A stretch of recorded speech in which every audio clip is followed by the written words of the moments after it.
নবম শ্রেণীর আকাশে সাতটি তারা কবিতার মান ৩ ও ৫ আজকের ভিডিওতে দিচ্ছি, তোমরা দেখতে থাকো। প্রথম প্রশ্ন, কামরাঙা লাল মেঘকে মৃত মনিয়ার সঙ্গে তুলনা করা হয়েছে কেন? দ্বিতীয় প্রশ্ন, আসিয়াছে শান্ত অনুগত বাংলার নীল সন্ধ্যা প্রসঙ্গসহ তাৎপর্য বিশ্লেষণ করো। ৩ নম্বর প্রশ্ন, কেশবতী কন্যা যেন এসেছে আকাশে প্রসঙ্গসহ তাৎপর্য বিশ্লেষণ করো। ৪ নম্বর প্রশ্ন, পৃথিবীর কোনো পথ এই কন্যারে দেখেনি কো? কোন কন্যার কথা বলা হয়েছে? পৃথিবীর কোনো পথ তাকে দেখেনি কেন?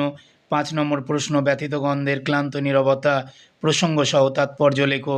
৬ নম্বর প্রশ্ন, এরই মাঝে বাংলার প্রাণ। বাংলার প্রাণ বলতে কবি কি বুঝিয়েছেন? কোন কোন জিনিসের মধ্যে তা তিনি লক্ষ্য করেছেন? আমি টের পাই, কে কি টের পেয়েছেন এবং কখন?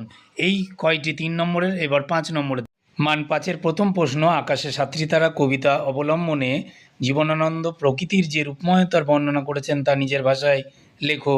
দ্বিতীয় প্রশ্ন, বাংলার নীল সন্ধ্যা কেশবতী কন্যা যেন এসেছে আকাশে।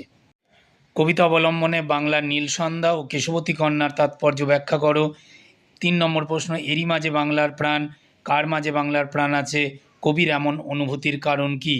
৪ নম্বর প্রশ্ন, কামরাঙা লাল মেঘ যেন মৃত মনিয়ার মতো গঙ্গাসাগরের ঢেউয়ে ডুবে গেছে, কোন প্রসঙ্গে এই চিত্ররূপ ফুটিয়ে তুলেছেন কবি? উপমাটির স্বরূপ বিশ্লেষণ করো।